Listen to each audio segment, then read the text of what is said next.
The full-time job virus. Preface. Men of Reddit, how do you deal with the fact that after college, you basically just work until you die? This question amassed 17,500 upvotes on the Ask Men page of reddit.com. Although not specific to males only, it is very apparent that the idea to work till you die has become outdated. There isn't a whole lot of people wanting to work for a wage that never feels like enough, investing their most valuable currency, time, and brain power to a company that doesn't give a shit about them. Consumerism, sleep deprivation, substance abuse, depression, anxiety, stress and broken relationships are just some of the symptoms of the full-time job virus, a pandemic that has spread across the world, from one 9-5 rat to the other. You may think none of these symptoms affect you or your loved ones, but the virus runs deeper than you realize.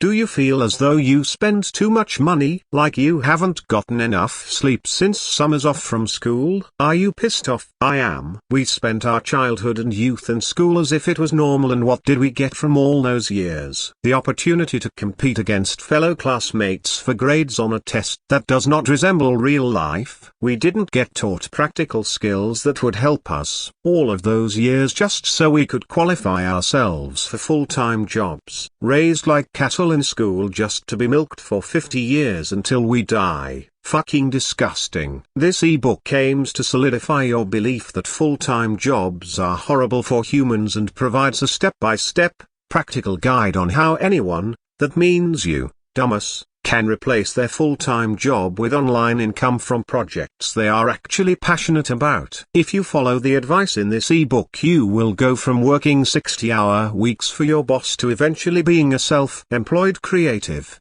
spending your work time producing something that can be placed on the internet, and would that potentially become viral. That is how we cure ourselves of the full-time job virus. Things will be broken down and explained in a way that you know is true but that no one else has highlighted to the public. This ebook will challenge your commitment to your job, company and boss. You may believe you still act as an individual, but we often start placing and subconscious empathizes on the people and place we spend our time in. In other words, the longer you work at a full-time job for, the more you feel committed to them, sacrificing your own life progress to better the profits for your boss. How nice of you, pussy. It's time to start taking that energy and brain power to create something solely for yourself. Creative projects that cure you of the full-time job virus. Chapter 1. The facts. Are you happy working 60 hours a week? Oh, you say your job is only 40 hours a week. When you add together the time it takes to wake up, get ready, commute, get to work a little early, leave work a little late, commute home and settle down 5 times a week, it's more like 60. Also, don't forget about the fact that you are spending valuable time, weekends, recovering from your job instead of creating something. It's probably contributing to your substance abuse problem too. I bet you could correlate a bunch of negative factors in life: sadness, depression, sleep deprivation, substance abuse, neglecting family, with being in full-time employment. So, I will ask you again. Are you happy working 60 hours a week? Full-time jobs are like a virus. What was once a respectable method of gaining income has now been mutated to exploit workers and maximize profits for corporations. We have been brainwashed to believe those who are not in consistent employment are lazy, drug addicts. If only you knew how many workers, especially the middle to upper level rats, snort cocaine and binge drink alcohol multiple times a week. The life of working 60-hour weeks leaves little else for enjoyment, so these unfortunate souls take substances to alter their reality, because, why the fuck would they want to live their lives? Why would anyone be happy spending their life fighting for the scraps whilst ensuring their boss makes profit from them? Our culture has mutated to focus on overworking and productivity. This can be positive for ourselves, but it becomes a negative factor when we overwork for someone else. Having a great work ethic and productivity are valuable skills to have, if you are using that to your advantage. If you are using the same great work ethic to make someone else money, what the fuck are you doing with your life? Slaving away for a set wage. Waking up sleep deprived to an alarm clock.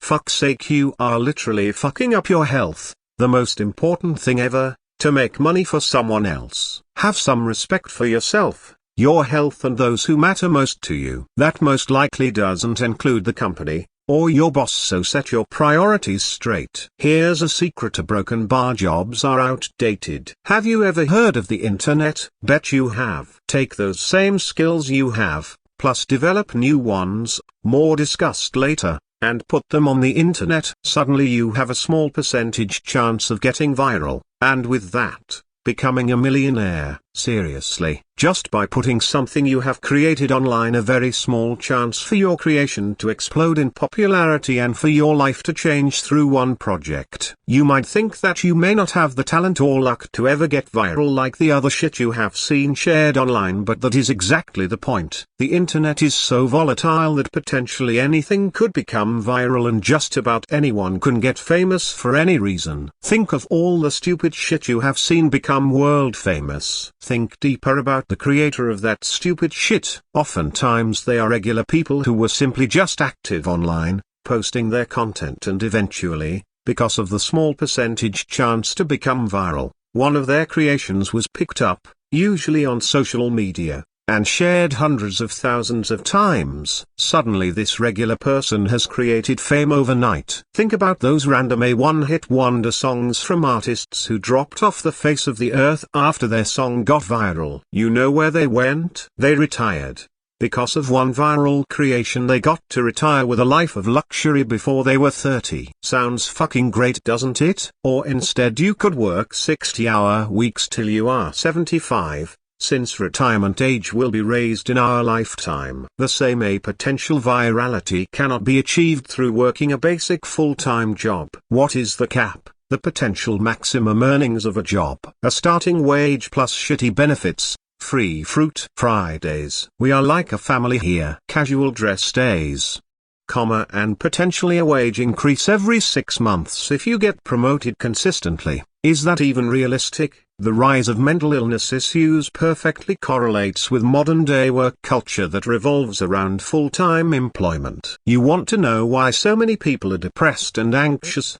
Because of full-time jobs. There, I fucking said it. I'm tired of us beating around the bush. These kids go to school knowing all life is for them is to finish education with average grades, get shitty jobs after shitty jobs for 5-10 years, and likely have children unexpectedly, which causes further debt and reliance on full-time jobs, second jobs. But don't worry, there's a pretty good chance that after 20+ years in the workforce, with enough experience of shoveling shit, these kids will be promoted to shit shoveling manager. Now they finally get some sort of power and it almost feels worth it, spending their entire lives to get to the point where they can boss around the pimple-faced young adult who reminds them of their youth. What a shit life. Our reliance on full-time jobs is the norm for the majority of humans. Whose fucking idea was this? I'm not trying to revolt and overthrow capitalism, not yet. But it's time we stopped being scared of highlighting the exploitative and simply ineffective system. We aren't in China. We can criticize the system without getting found with bullet holes in our back and a suicide letter. Fuck the system. Everyone is broke. You're broke. I'm broke. Millionaires and billionaires are broke. Big ass corporations keep going broke and we keep giving them more money. Entire countries are broke and in debt. Everyone is fucking broke, but no one has the guts to try to push for a new system. So now that you know the facts,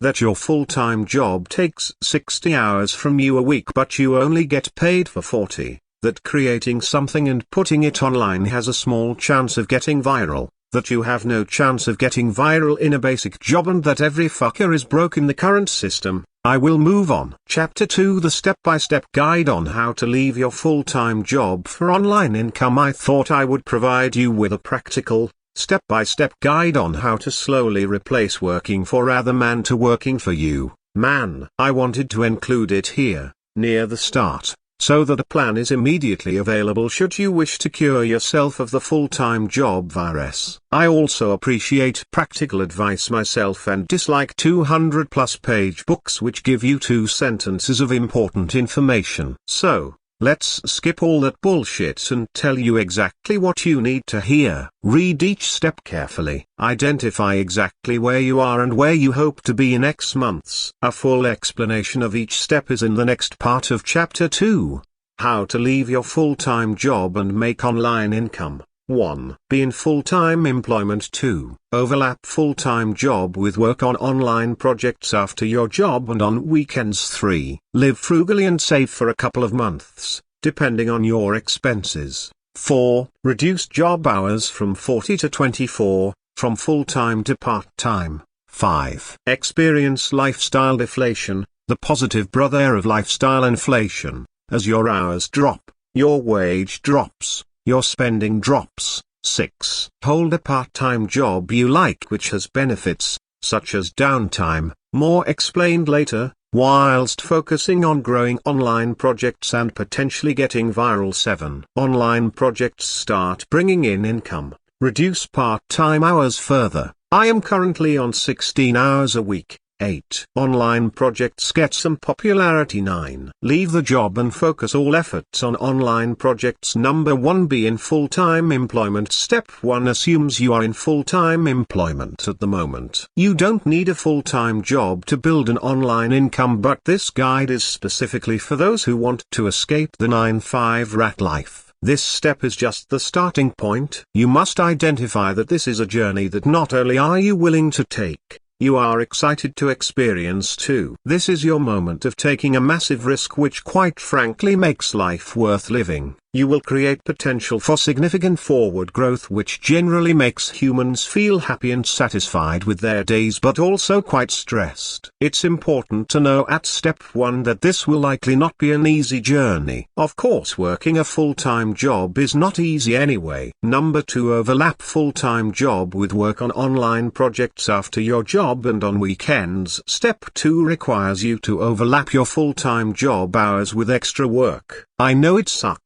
You know why it sucks? Thinking about doing more work when you come home from work, because you're worked out. You've spent most of your brain power and efforts to make profits for a company instead of yourself. Shame on you. The only way you will get out of this situation is by focusing what little effort you have left at the end of a workday and weekends on your own projects. This is the step that a lot of mediocre people start piping up and complaining that the world doesn't work for them, that they don't want to work more when they come home from their jobs and would rather watch Netflix. Do as you wish. Just remember your actions do genuinely outline your outcome. Personally, watching Netflix is only fun for me after a day of actually accomplishing something. Who the fuck wants to spend their life on the couch like the stereotypical loser everyone told you not to replicate? Enjoy the chill time, but after you have created something, your mental health will thank you. It may be difficult for the first period you are overlapping job hours with online project work, but I promise you it will become significantly easier the more you invest into this. The sooner your projects start making money, the sooner you can reduce job hours and change up your life. You might ask what online projects are and which you should be working on. Whilst I can tell you that an online project is simply something you can be working on,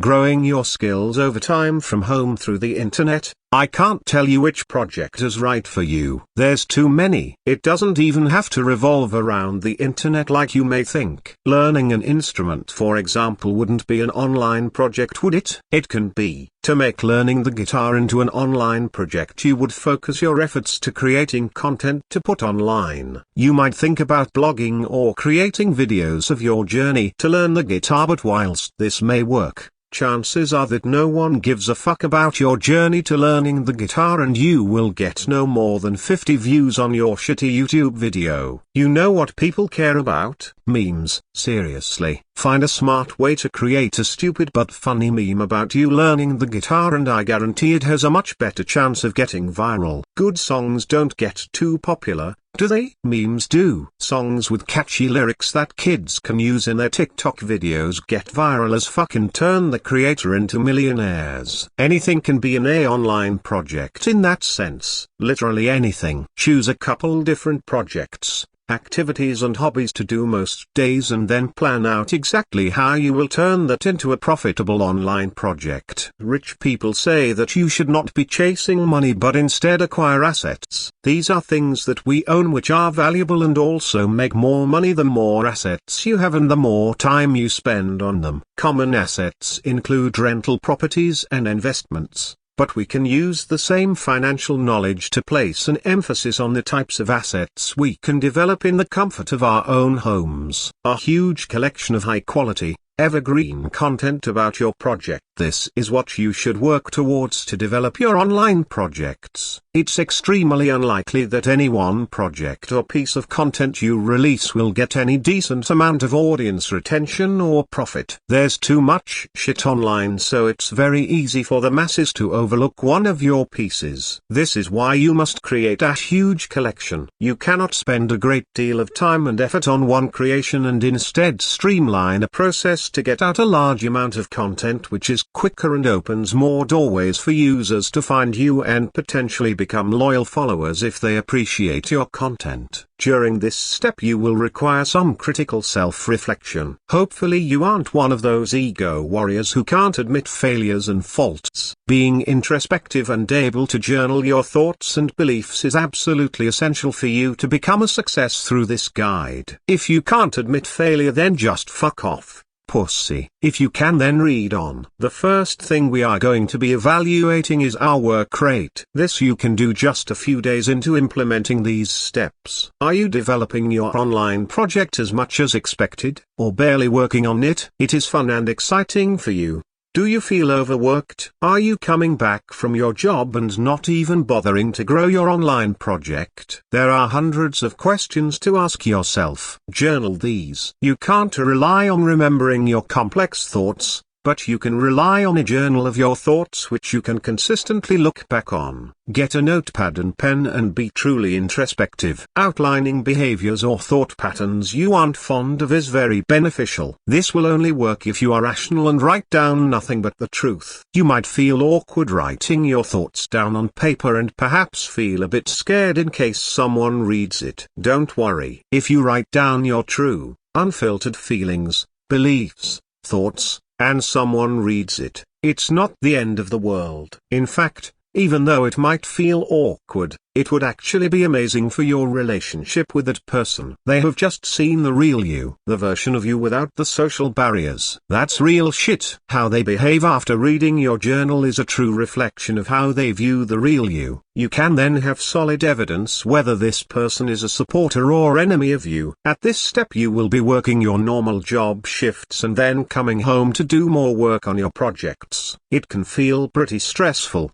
almost like you get no time off. You may start contemplating if this is all worth it. Personally, I think it definitely is, but you need to believe it for yourself. You need heightened passion for your end goal. Where do you hope to be? What is the lifestyle you want and are working for? Remind yourself of your goals and exactly why you want to complete that goal. Journal all of these thoughts and look back at them. Number 3. Live frugally and save for a couple of months, depending on your expenses. Step 3 focuses on damage control. If you don't have an emergency fund already, I can guarantee your stress levels are higher than they need to be. Step 3 requires you to continue working the full-time job you may despise to save up more than you are currently doing, as your monthly wage will soon take a significant hit from step 4. In this stage you should aim to save enough for a stress-relieving emergency fund and extra to cover expenses. I have asked you to live frugally during this time so that you get into the habit of cutting unnecessary spending. Don't worry if you struggle at this step and find it difficult to save.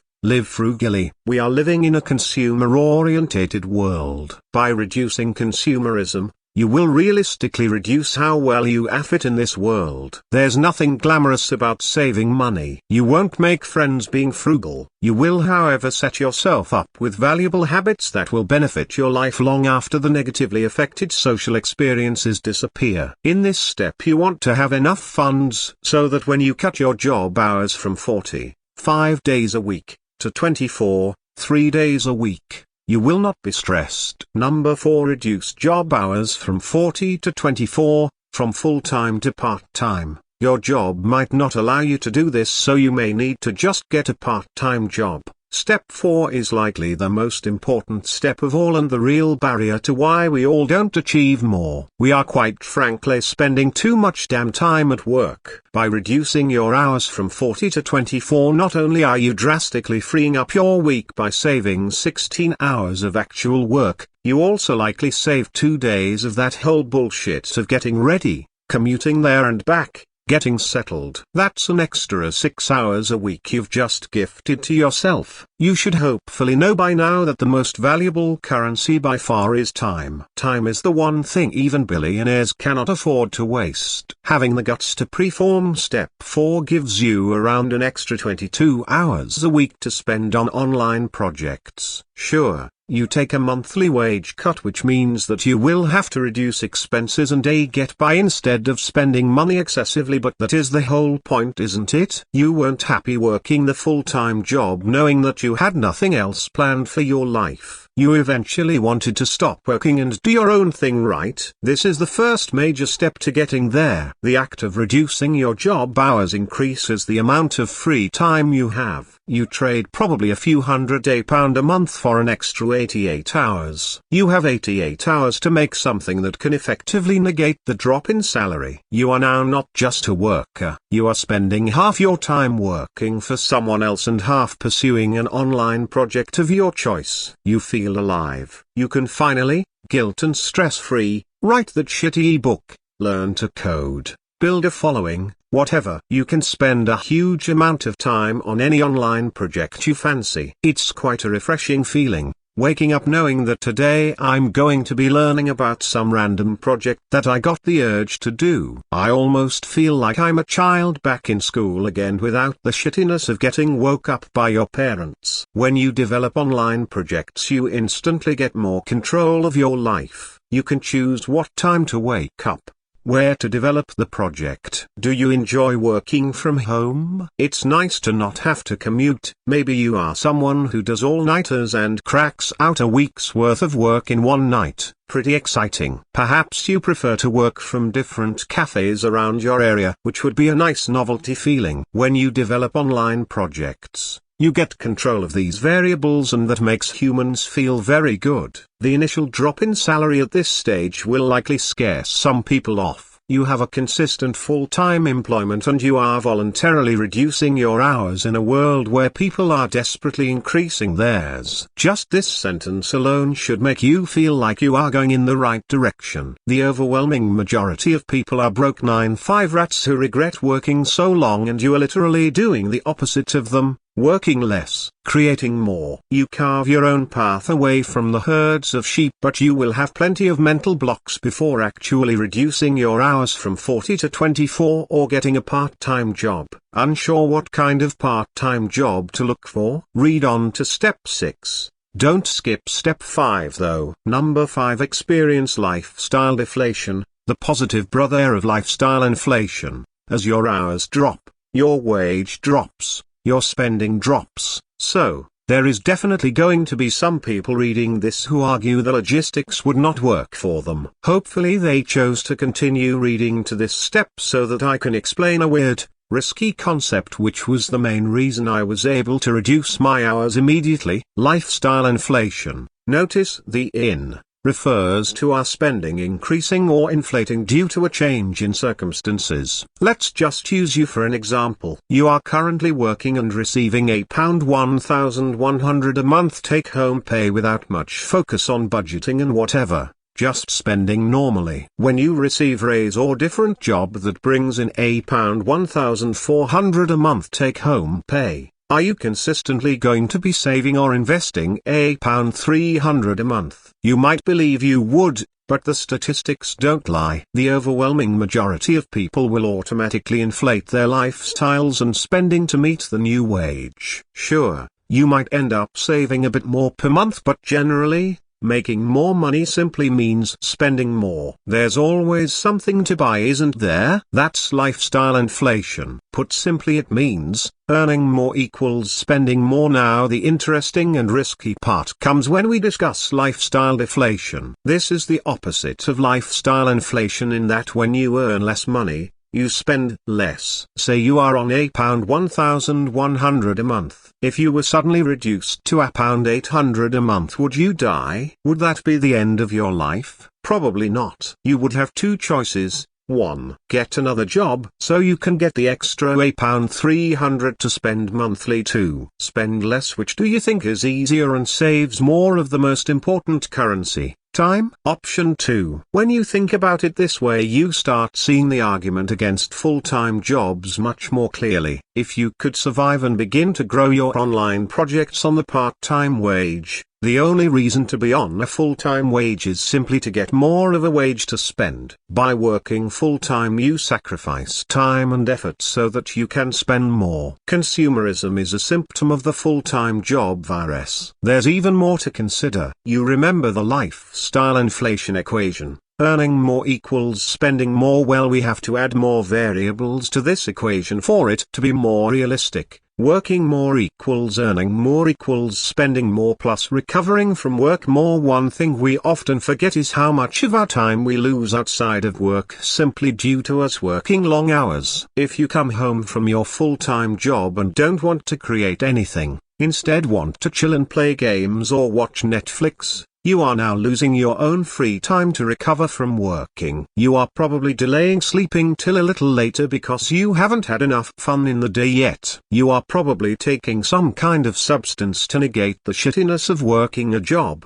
living a life you aren't happy with. So working more hours past a part-time level, 16.24 a week, means that you will earn more of a wage at the end of the month. But due to working longer, you will likely spend more money when outside of work, be sleep deprived, solidifying drug addictions, and worst of all, ruining your mental health for the benefit of the company. Here's the thing, all of these steps entail a form of risk, some more than others. It seems scary, right? What if things don't go to plan? What if something messes up and you end up broke? Aren't you kind of broke already? Aren't you kind of unhappy already? Is your full-time job completely risk-free? There's definitely no risk in you ever losing your job or getting fucked over. There is risk all around us, especially in full-time employment. You are at risk of losing your job, losing promotions, the whole company going bust, global pandemic shutting it all down and leaving you wageless. When you really think about it, working on online projects is actually pretty safe in some sense. All of the profits are yours. You aren't going to fire yourself. If a crisis happens, you will still be receiving money around the clock,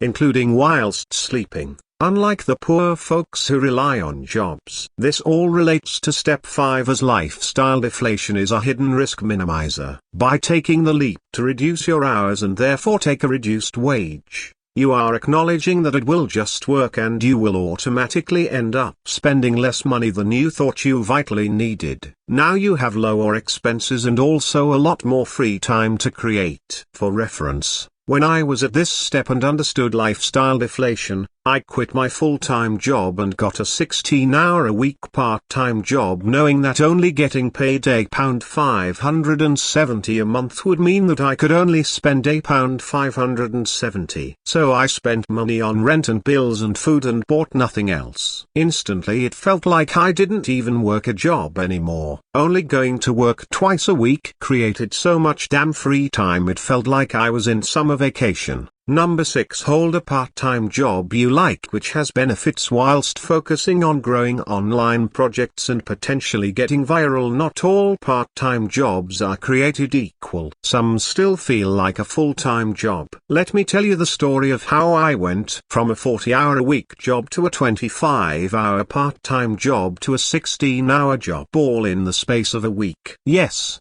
literally 3 jobs in a week. I was working a basic 9-to-5 job when developing these ideas. I grew a bit of online income and was bringing in around £200 a month from random online projects like reselling on eBay. Time was the biggest issue. I felt like I couldn't develop my current projects further as I was spending all my damn time at work, waking up at 5:30 am every day, even weekends, to lift weights and get my hit in.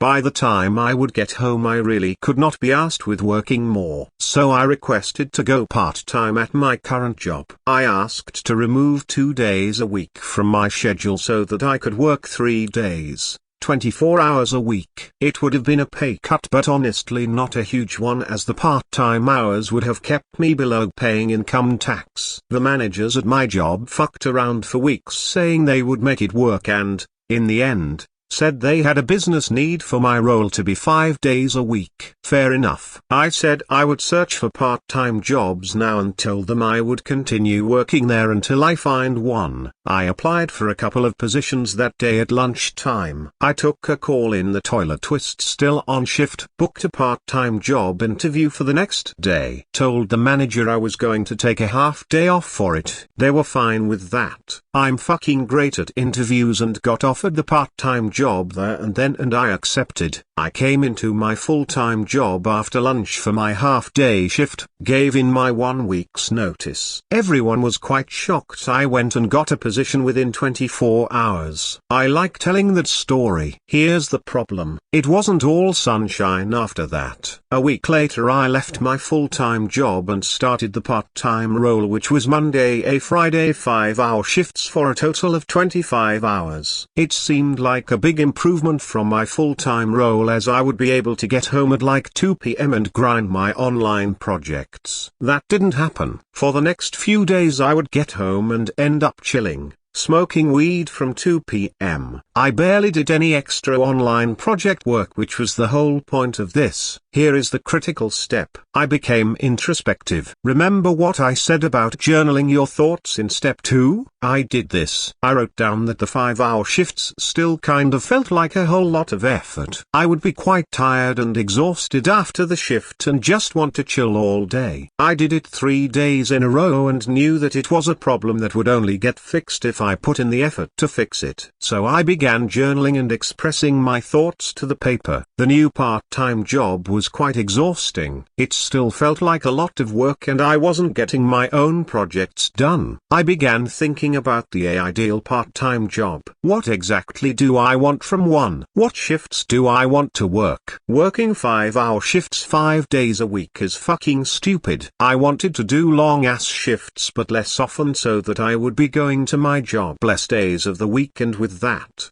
saving hours from not needing to get ready, commute, etc. I also wanted a part-time role that simply felt like a lot less work. I wanted one with downtime. That's exactly what I got. I applied for more positions. I got invited for an interview for a job that is similar to security. The role entailed sitting in a locked room with CCTV and buzzing in people through the door. Fucking easy. I asked the interviewer straight up if I could bring my laptop to do my work during the shift. They didn't give a fuck as long as I was there to buzz the people in. Goldmine. So in the space of 1 week I went from my last shift at a full-time job, a couple days at a part-time job that did not fit for me, and finally a part-time job that was perfect, where I was literally getting paid a wage to sit there and work on my own things. This 1 week period was very stressful, but extremely worth it. I have wrote all this for you to understand the importance of the right part-time job for you. Do not settle. Do not place your employer's needs above your own, ever. If you find a better job, go full speed ahead. Imagine if I was too scared of the risk of leaving my full-time job, or if I felt too stressed to leave the first part-time job within just days of working there. I would still be there and likely not have had the same time and effort to grow my projects. That would have been placing the employer's feelings above mine. Fuck that. So, what is the ideal part-time job for you? Journal it. Write down what factors you want. For me, the biggest thing was wanting longer shifts so that I would be going to the job less often and saving time,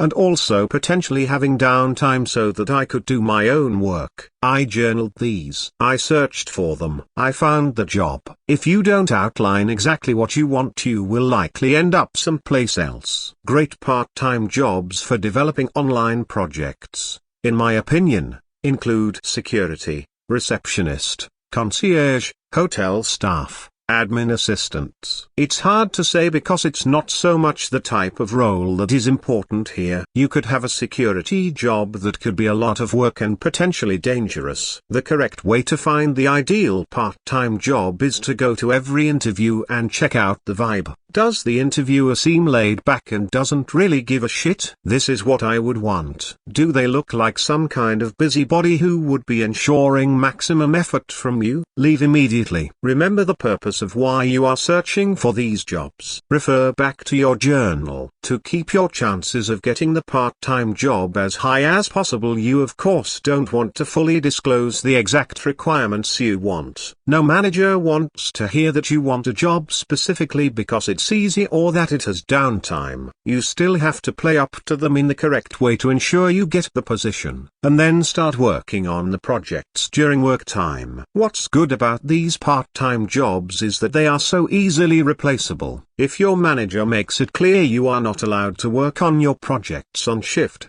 leave. Seriously, these jobs are so damn easy to get, you can keep hopping until you find the right one. You might wonder how to get interviews and interest so easily. Lie on your CV and add at least a few months of relevant experience. They will never check it, and if they do, it doesn't matter because you can just block their number and move on to the next part-time job that interests you. A great example of this was one of my friends. He sent out so many applications for basic part-time jobs during our first year of university and barely ever got interviews. I was sure that once he got a couple of interviews booked, he would secure a job because I would teach him how to ace the interviews like I always do. But the poor guy barely ever got any contact apart from annoying recruiters trying to add him to their candidate list. So we changed up his CV, added 5 months of waiter experience for when he was applying to restaurant jobs, added 3 months of cafe copyright assistant work. He sent out more applications,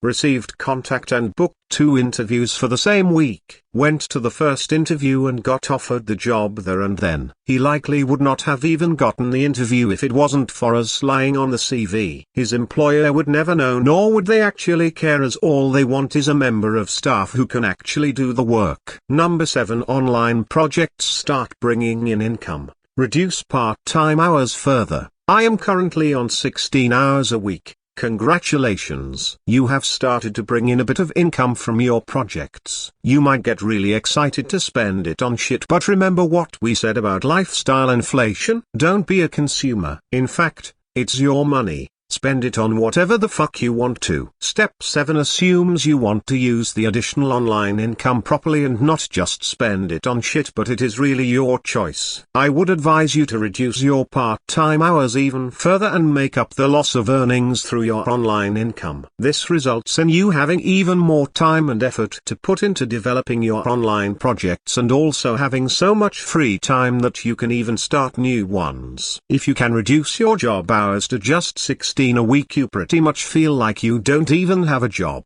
just somewhere you go a couple times a week with your entire focus on your creations. Your health will undeniably improve. You and I both know for a fact that if you only worked 16 hours a week, you would be exercising more, sleeping better, probably eating better. Your stress from juggling a job and your own projects would decrease. You would have more time for family and relationships and even more time for recreational fun. The great thing about step 7 is that by reducing your job hours further, you get more time and energy for literally everything. Go and smoke weed once a week, guilt-free. You've earned it. Enjoy that day of smashing out video games with your friends. You can finally afford to spend the time to enjoy these activities because you are actually achieving something. You might even find yourself arguing against these recreational activities because they might seem unnecessary. You no longer have to recover from a full-time job, and so the need for substances to alter reality drops. This is a great time to find some new hobbies that you enjoy. It's funny how the things most important to us only come having curing ourselves of the full-time job virus. At this point you should have a secure part-time job which has extra benefits, working as low hours as possible for your wage plus online income to cover expenses. You will likely stay working at this job for a while even whilst your online income grows, as consistent income is a blessing due to the stress reduction effect that comes with it. Number 8. Online projects get some popularity. At this point you are likely working a job less than 20 hours a week and have a pretty good work-life balance, new hobbies, more time for family, relationships, relaxing, waking up without an alarm clock. Life is pretty goddamn great. Keep at it. You are responsible for your own actions. Do not stray from the success you have built. Do not increase spending. Keep at it. Step 8 occurs due to consistent work and luck. There, I said it. It involves luck. You might think you are unlucky. You are incorrect. Luck is simply a percent of something occurring. Here's the thing. The more time you spend doing something, the more that percent grows. Let's give you some practical examples so you can fully grasp it. To make it easy to understand, we will assume the chance to get viral is 0.1%. That means if you release one of your creations online, for example a music video, you have 1 in a 1,000 chance of getting viral. So Broken Bar create 100 music videos and you have a 10% chance of getting viral. 500 music videos for a 50-50 chance of one of them popping off and you getting famous. See how this works? Of course, the actual percent chance to become viral is likely to be much lower than 0.1%. However, the same concept can be applied. A great thing about this math is that we are only talking about the chance to get viral and become internet famous. What I haven't mentioned yet is that this act of increasing your percent chance of getting viral also sets you up to do consistent quality work and therefore increasing your popularity and audience size over time. With every creation you release online, you increase your chance to get viral and retire, as well as slowly increasing library of released online projects, which entails a consistent increase in your follower count and income. In step 8 you should be working towards having a massive amount of creations online. Each creation you upload to the internet is another doorway for users to purchase your product, watch your video, read your book. Keep releasing more and more. With each new creation you will be developing your skills, creating better and better content. I heard something interesting a while ago that sweeps this step. It was some kind of study on the quality of work between two groups. One group was asked to make one video, I don't remember if it was videos, but the example works, of the absolute best quality they could make. The second group were asked to create as many videos as they could make, essentially comparing quality versus quantity. The second group not only made a huge collection of videos, but their latest creations were better quality than the one video the first group made. This is due to humans learning effectively through iteration. We replicate behaviors extremely quickly. Once you have learnt the process of something, you can generally do the same thing much faster. With each new video the second group were learning new things. This example works perfect because on the internet quantity is so much more important than quality. So much quality content is forgotten or never even viewed due to the nature of social media. But, if you have hundreds of videos online, chances are at least a couple of them would have much more success. Just to make this clear, I am literally saying quantity is more important than quality in the case for online projects. You should be aiming for a large number of creations released, and with the act of repeating the process many times you will learn new things and streamline a process that works efficiently for you. Number 9. Leave the part-time job and focus all efforts on online projects, and there we go. From a full-time wage slave to officially becoming whatever you set out to do. At this point you are a writer, content creator, motivator, whatever your project is. You no longer trade time for money and instead create things for the population to view and pay you for. When your online project income starts consistently bringing an amount you can rely on, for example, if your expenses are £1,500 a month, quit your part-time job when you are bringing in £1,500 a month consistently online. Or our Broken Bar, take a bigger risk and get to this step much quicker. Instead of working and waiting until you get to the £1,500 a month from online income,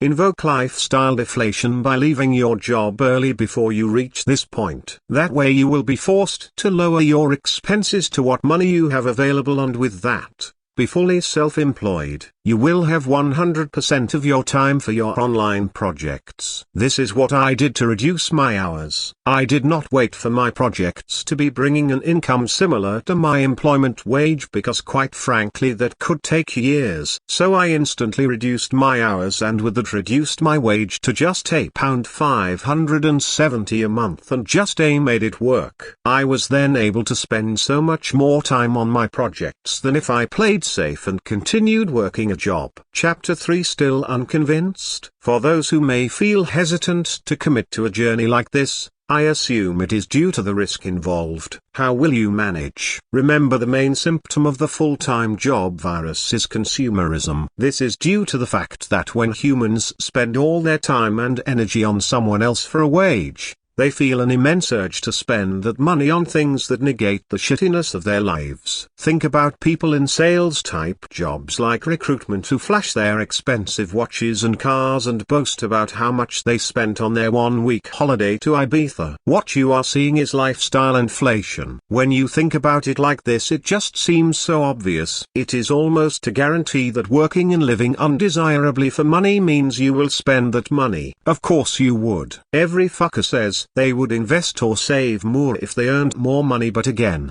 the statistics prove otherwise. You will not save or invest a significant amount more because you will spend more, just like the rest of us brainwashed rats. This is why, in a weird way, this journey actually has such minimal risk. When we substitute a flat wage for more time and effort into our own projects, lifestyle deflation instantly makes us spend less simply because we have less money to spend. That is a good thing. In case you need to hear this breaking news, money and things don't make us happy. If you are childish enough to believe a certain amount of money or items would make you happy, you are in for a depressing time. Literally trading your life for money so that you can flash your new iPhone at your coworkers who don't give a shit. You know what makes humans happy? Freedom. Power to control our own lives. Money equals freedom. Money equals power. Do not trade your freedom and power in this world to be a consumer. Here's the thing. It's so damn hard to not be a consumer. It's all around us. To improve in this area, it's very difficult. Would you actually say no to meeting a potential partner for a date because you don't want to spend the £8.30 for the night? Would you skip a night out with old friends because alcohol and club entry are expensive? Honestly, neither would I. You see, it's very hard, especially for social people, to reduce consumerism. Our lives revolve around making money and then spending that money. When we have money and opportunities to spend a small amount of it, we spend it. It almost seems pointless not to spend money on something like a social occasion because it requires quite a great deal of self-control, and then we have to sit by ourselves like a loser, seeing everyone have fun without us, not feeling glad we have that £8.30 in our bank accounts. This is why lifestyle deflation is so damn important. It's surprising no one is talking about it. By leaving your full-time job with a set wage, you instantly reduce your wage for potential future freedom and power to control your life. Because of the instantly reduced wage, we instantly spend less because we have less money to spend. Suddenly it's not hard to say no to spending because we just don't have the money for it. Experiencing this is like a detox. We get rid of that nasty shit in our lives and no longer have massive urges and forever contemplating to spend money on pointless shit. We simply don't have the money to spend, so we focus our efforts elsewhere. And that is when we become creative. You see, when we actually have the money to spend and weekends to recover from work, it's almost a requirement to get some kind of substance in our body to counteract how shitty the work week was, and also because we fear Mondays. Substances cost money and likely take us away from other goals we had. Going through this journey might seem so much more risky than your full-time job, but is it actually? Are jobs not risky? Is there no chance at all for you to be fucked over and lose promotions, get sick and lose your wage? Lose your job? Of course there is. Risk is all around us. What matters is what risk we choose to take. Pick someone around 40-50 years old who has been working since high school. Full-time job after full-time job. They have likely had moments of working 2 jobs at once too. Ask them how much they have in their bank accounts right now. They do not have anywhere close to £10,000, and I can guarantee you that. You know why? Because working full-time is not a means to be able to save up. Due to experiencing lifestyle inflation with the full-time wage, it is absolutely impossible to save up for long enough to actually accumulate a consistent level of wealth. You will spend it. Fact. As you move up the corporate ladder, so does your expenses. New position, new car, new job, new house. What a shame these people have worked for over 20 years straight, putting in back-breaking hours, and all they have to show for it is under £1,000 and the fact that they got through the 20 years. What the fuck? What a shitty life. Grinding away just to broken bar living to work. Working to spend money so that they can continue living to work. A fucking mindfuck. Have respect for yourself and do not go down this route. Chapter 4 Quick Review. Pick one of 2 choices. Choice 1. Continue working full-time jobs till retirement. Often having stress due to losing jobs, not being able to afford the mortgage, not having enough money for little Sarah's Christmas presents, so you need to get a second job 2 days a week. Counteract long and brain-numbing work weeks with substances and excess spending to negate the shittiness of your life with an annual trip to Spain or some shit being the height of your life. Do this until age 75. Survive. Choice 2. Plan your journey. Replace full-time job for part-time. Instantly have more time but less money. Make up the difference through online projects. Develop new skills and hobbies and good relations due to extra time. Spend a whole lot of time broke. Experience lifestyle deflation. Avoid consumerism. Improve health due to less stress. Focus on yourself. Create what you want. Slowly make money from your creations. Slowly drop your job hours. Eventually quit your part-time job and commit to your projects full-time. That is now your A job, but you control the atmosphere. Wake up at whatever time you want. Work wherever you want. Create new projects. Thrive.